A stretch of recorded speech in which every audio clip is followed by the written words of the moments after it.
അടുത്ത ആളെ ഉപദ്രവിച്ചിട്ട് അവിടെ കയറി നിൽക്കണമെന്നൊന്നും ഇല്ല.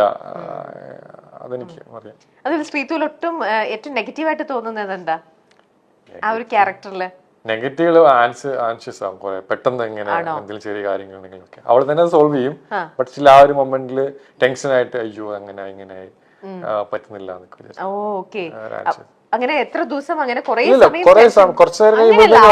ടൈമിന് പെട്ടെന്ന് ആവും, പിന്നെ അത് പോകും, അന്നേ പോകും. പിന്നെ ഞാൻ വെളിയിൽ കാണിക്കില്ല.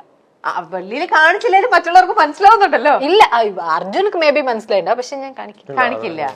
ഓക്കെ, മാക്സിമം അടക്കി. അങ്ങനെ നിങ്ങളുടെ ലൈഫിലേക്ക് ഏറ്റവും കൂടുതൽ ഇൻഫ്ലുവൻസ് ചെയ്തിട്ടുള്ള ഏതെങ്കിലും ആക്ടേഴ്സോ അല്ലെങ്കിൽ ഇന്നൊരാളുടെ എല്ലാ മൂവീസും ഒരു സ്റ്റഡി മെറ്റീരിയൽ എന്നുള്ള രീതിയിൽ തന്നെ ആണെങ്കിലും അങ്ങനെ ശ്രീതു? എനിക്ക് ഓരോരുത്തരുടെ കിട്ടിയും ഒന്നൊന്ന് നമ്മൾ കത്തിക്കാന്ന് ഞാൻ വിചാരിക്കുന്നു. ഓരോരുത്തരും ഓരോ ഡിഫറെന്റ് ആയിട്ട് തന്നെ ഉണ്ടാവുമല്ലോ. സോ എനിക്ക് ലൈക്ക് ഓരോരുത്തർ മലയാളം മൂവീസും തമിഴ് മൂവീസും കാണാനും മോസ്റ്റ്ലി തമിഴാണ്. സൂര്യ സാർ വേണമെങ്കിൽ ഞാൻ പറയാം. ഓക്കെ, ഏറ്റവും കൂടുതൽ ഇഷ്ടം. വേറെ എന്തൊക്കെയാണ് നിങ്ങൾ നല്ലൊരു സിനിമയിലേക്ക് അല്ലെങ്കിൽ നല്ലൊരു കഥാപാത്രം ചെയ്യാൻ വേണ്ടിട്ട് നിങ്ങളെ തന്നെ എന്തൊക്കെ ചെയ്തിട്ടാണ് ട്രെയിൻ ചെയ്തോണ്ടിരിക്കുന്നത്?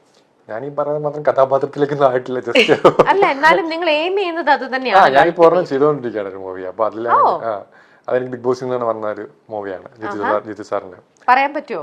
അത് ആസിഫ് അലി അപർണ അവരെല്ലാം ചെയ്യുന്ന ഒരു പടത്തില് ഷൂട്ടിംഗ് കഴിഞ്ഞോ? അല്ല, ഓൺഗോയിങ് ആണ്, നടന്നുകൊണ്ടിരിക്കുന്നത്. എനിക്ക് ബ്രേക്ക് ആണ്. അപ്പം അതിലെനിക്ക് ലേണിംഗ് ആണ്, ഫുൾ ലേണിംഗ് ആണ്. അത് അത്ര വലിയ ക്രൂവിന്റെ കൂടെ ചെയ്യുന്നു. ഇതിൽ നിന്ന് ചെയ്തോണ്ട് എനിക്ക് അവിടെ പോകുമ്പോൾ കുറച്ചൊക്കെ അറിയാൻ പറ്റി. Everyday learning process. അതിപ്പം ഇന്ന ആളൊന്നുമില്ല, ഓരോ ആൾക്കാരും കേൾക്കുന്നത്. പേഴ്സണലി ഞാൻ ലാൽ സാറിന്റെ ഞാൻ അഡ്മയർ ചെയ്യുന്നൊരു മനുഷ്യനാണ്. അപ്പം അങ്ങേര് പറയുന്ന നല്ല കാര്യം ഞാൻ ഫോളോ ചെയ്യാൻ നോക്കും. അല്ലെങ്കിൽ എനിക്കറിയില്ല, എനിക്ക് ഭയങ്കര ഇഷ്ടമാണ്. നമ്മുടെ ഒരു പ്രത്യേക ഒരു ഇതാണല്ലോ ലാലേട്ടൻ. എനിക്കറിയില്ല, ഇപ്പം ഞാൻ ഭയങ്കരമായിട്ട് മിസ് ചെയ്യുന്നുണ്ട്. എനിക്ക് ബിഗ് ബോസിനെ അട്രാക്ട് ചെയ്ത വീക്കെൻഡ് എപ്പിസോഡ് ലാസ്റ്റ് സാർ ഒന്ന് മിണ്ടാൻ പറ്റുന്നുണ്ട്. അതൊരു ഭയങ്കര മൊമെന്റ് ആണ്. One of the reason Lal sir തന്നെയാണ്. അപ്പം എനിക്കൊരു ഫാൻ ബോയ് അല്ലെങ്കിൽ നമുക്ക് അവിടെ പോയി ലാൽ സാറിന് സംസാരിക്കുക, അല്ലെങ്കിൽ ശാസനം കേൾക്കുക, അല്ലെങ്കിൽ തമാശ പറയുക, ചിരിക്കുക, അതൊക്കെ എത്ര പേർക്ക് കിട്ടും? അല്ലെങ്കിൽ അങ്ങനത്തെ ഒരു, ഞാൻ കൂടെ വർക്ക് ചെയ്തപ്പോൾ എനിക്ക് അത്ര കിട്ടുമെന്ന് എനിക്കറിയില്ല. പിന്നെ 100 ദിവസം കഴിഞ്ഞിട്ട് പിന്നെ വീക്കെൻഡ് സാറ്റർഡേ സൺഡേ ഒക്കെ ആ സമയമാകുമ്പോഴത്തേനും ഇതില്ല, ലാൽ സാറിനെ കാണാൻ പറ്റുന്നില്ല, സംസാരിക്കാൻ പറ്റുന്നില്ല. ഈവൻ ബിഗ് ബോസിന്റെ സൗണ്ട് ഒക്കെ ഞാൻ പേഴ്സണലി മിസ് ചെയ്തിട്ടുണ്ടായിരുന്നു. ലാലേട്ടന്റെ ചെയ്ത് കിട്ടിയോ? ഇല്ല, എനിക്ക് അങ്ങനെ കിട്ടിയിട്ടില്ല.